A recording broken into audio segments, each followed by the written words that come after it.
These are the characters of the Glass Menagerie. The first is Amanda Wingfield, who is a Southern belle, abandoned wife, and single mom of Tom and Laura. Throughout the play, she mainly focuses on Laura's future while clinging to her past. Laura Wingfield, Amanda's daughter, was crippled from childhood and wears a brace on her knee. She is shy and spends most of her time polishing her set of glass animals, leaving the connections outside of her house to Tom and Amanda.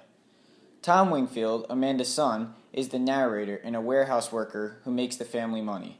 Although he loves his sister and mother, he feels trapped in the tiny apartment under his mom's deal to set Laura up with Jim. Jim O'Connor is the gentleman caller for Laura. He treats her very well at the residence until he reveals his engagement. Finally, Mr. Wingfield is Amanda's husband. He worked for a telephone company but abandoned his family years before the action of the play and never actually appears on stage. His picture, however, is displayed in the Wingfields' living room throughout the play.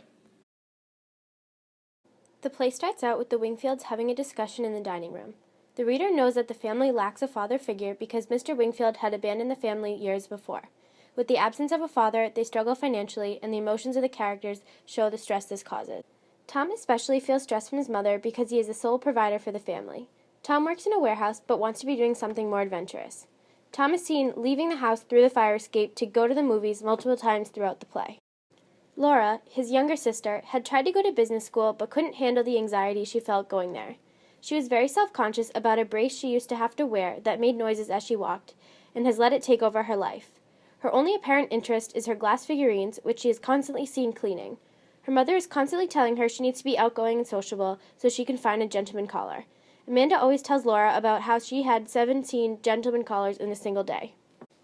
Amanda wants Tom to find Laura a gentleman caller.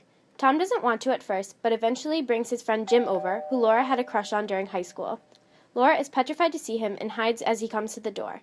Jim has no remembrance of Laura as he sees her. During dinner, Jim chats with Tom and Amanda as Laura sits on the sofa polishing her glass figurines.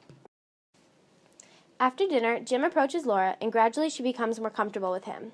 He learns that they had gone to school together and remembers giving her the nickname Blue Roses. They discuss the leg brace, and Jim tells her he doesn't even remember her having it. Jim tells Laura she must be more confident and even asks her to dance.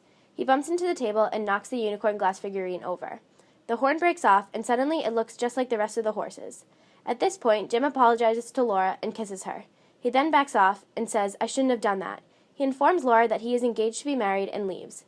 Laura gives him the glass figurine as a souvenir. After Jim leaves, Amanda scolds Tom for bringing someone who is already engaged over. As they fight, Tom tells Amanda that the more she yells at him, the faster he'll leave. Then, Tom assumes the role as narrator and tells the reader how he left the family behind and ran away just as his father did. Currently, he travels around the world looking for new adventures, but constantly thinks about his dear sister Laura at home.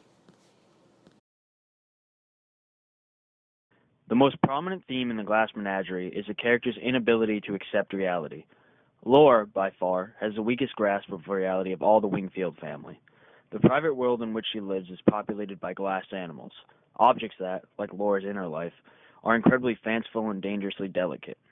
Tom, unlike Laura, is able to actually function in the real world, even though he is as unmotivated as Laura to pursue a career or any romantic relationships. The second major theme in the Glass Menagerie is the impossibility of true escape.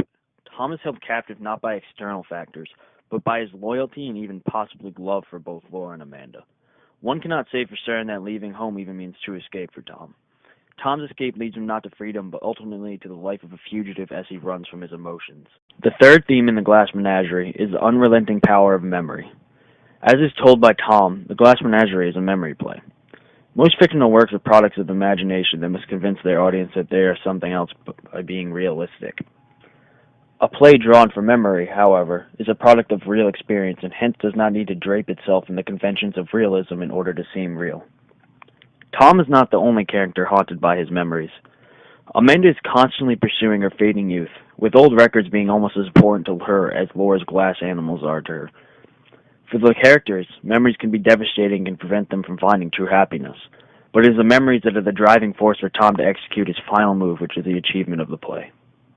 The style of the Glass Menagerie is unique as it uses both music and images on a projected screen to emphasize certain parts of the content.